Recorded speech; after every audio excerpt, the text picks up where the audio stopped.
Hi friends, എല്ലാവർക്കും പുതിയൊരു വീഡിയോയിലേക്ക് സ്വാഗതം. ഇന്ന് ഞാൻ വന്നിരിക്കുന്നത് ഒരു പൈനാപ്പിൾ ജ്യൂസിൻ്റെ റെസിപ്പിയുമായിട്ടാണ്. ഇഫ്താറിൻ്റെ സമയത്തൊക്കെ തയ്യാറാക്കാൻ പറ്റുന്ന വളരെ നല്ല ടേസ്റ്റുള്ള ഒരു ജ്യൂസാണിത്. ഇപ്പം ഞാനിവിടെ പൈനാപ്പിൾ തൊലിയൊക്കെ കളഞ്ഞ് ചെറിയ കഷ്ണങ്ങളായിട്ട് മുറിച്ച് വെച്ചിട്ടുണ്ട്. ഒരു പൈനാപ്പിളിൻ്റെ ഒരു 1/4 ഭാഗം ഞാൻ എടുത്തിട്ടുണ്ട്. ഇതിൻ്റെ കൂനിയും മുള്ളും എല്ലാം മാറ്റിയിട്ട് വേണം മുറിച്ചെടുക്കാനായിട്ട്. അപ്പോൾ ആദ്യം തന്നെ ഈ പൈനാപ്പിൾ ഒരു മിക്സിയുടെ ജാറിലേക്ക് ഇട്ട് കൊടുക്കാം. ആദ്യം ഇതിലേക്ക് പൈനാപ്പിൾ ഇട്ട് കൊടുക്കാം. ഇനി ഇതിലേക്ക് മധുരത്തിന് ആവശ്യമായിട്ടുള്ള പഞ്ചസാര ചേർത്ത് കൊടുക്കാം. ഞാനിപ്പോൾ ഇട്ട് കൊടുക്കുന്നത് ഒരു 4 ടേബിൾ സ്പൂൺ പഞ്ചസാര ഇട്ട് കൊടുക്കുന്നുണ്ട്. പോരെങ്കിൽ നമുക്ക് പുറകെ ഇട്ട് കൊടുക്കാവേ. ഇനി ഇതിലേക്ക് 1 ടേബിൾ സ്പൂൺ ഇഞ്ചിനീരും കൂടെ ഒഴിച്ചു കൊടുക്കുന്നുണ്ട്. ഇവിടെ ഞാൻ 2.5 കപ്പ് വെള്ളം എടുത്ത് വെച്ചിട്ടുണ്ട്. ഇതിൽ ഒരു കപ്പ് വെള്ളം ഇപ്പോൾ ചേർത്ത് കൊടുക്കുവാണ്. ആദ്യം ഇത് നന്നായിട്ട് ഈ വെള്ളത്തിലൊന്ന് അരച്ചെടുത്തതിന് ശേഷം ബാക്കി വെള്ളം ഒഴിച്ചിട്ട് മിക്സ് ചെയ്യാം. അല്ലെങ്കിൽ ചിലപ്പോൾ പൈനാപ്പിൾ അരയാതെ വരും.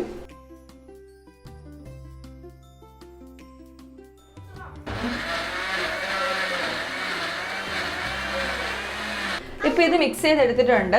ബാക്കിയുള്ള വെള്ളവും കൂടെ ഈ സമയത്ത് ഒഴിച്ചു കൊടുക്കാം. മധുരം നോക്കണേ, മധുരം കുറവാണെങ്കിൽ ഇട്ട് കൊടുത്തോണം. ഇനി ഒന്നുകൂടെ ഒന്ന് അരച്ചെടുക്കാവേ. ഇനി ഇതൊരു അരിപ്പയിലൂടെ ഒന്ന് അരിച്ചെടുക്കണം. ഞാൻ 4 ടേബിൾ സ്പൂൺ മധുരം മാത്രമേ ചേർത്തിട്ടുള്ളൂ, കൂടുതൽ ഇട്ട് കൊടുത്തിട്ടില്ല. ആവശ്യത്തിന് മധുരമുണ്ട്. അപ്പം നിങ്ങൾ നോക്കിയിട്ട് മധുരം ചേർക്കാവൂ. ഇവിടെയൊക്കെ കിട്ടുന്ന പൈനാപ്പിളിന് ലേശം മധുരം കുറവാണ്. അപ്പം നാട്ടിൽ കിട്ടുന്നതിന് കുറച്ചുകൂടെ മധുരമുണ്ട്. അപ്പോൾ അതനുസരിച്ചിട്ട് മധുരം ചേർത്ത് കൊടുക്കാവൂ.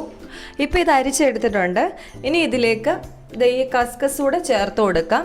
1 ടേബിൾ സ്പൂൺ കസ്കസ് ഒരു 5-10 മിനിറ്റ് ഒന്ന് വെള്ളത്തിൽ കുതിർത്ത് വെച്ചിട്ട് എടുത്താൽ മതി. ഇതിനി ഇതിലേക്ക് ചേർത്ത് കൊടുക്കാം.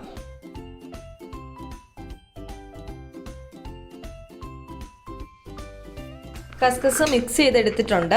ഇനി ഇത് ഗ്ലാസ്സിലേക്ക് മാറ്റാം.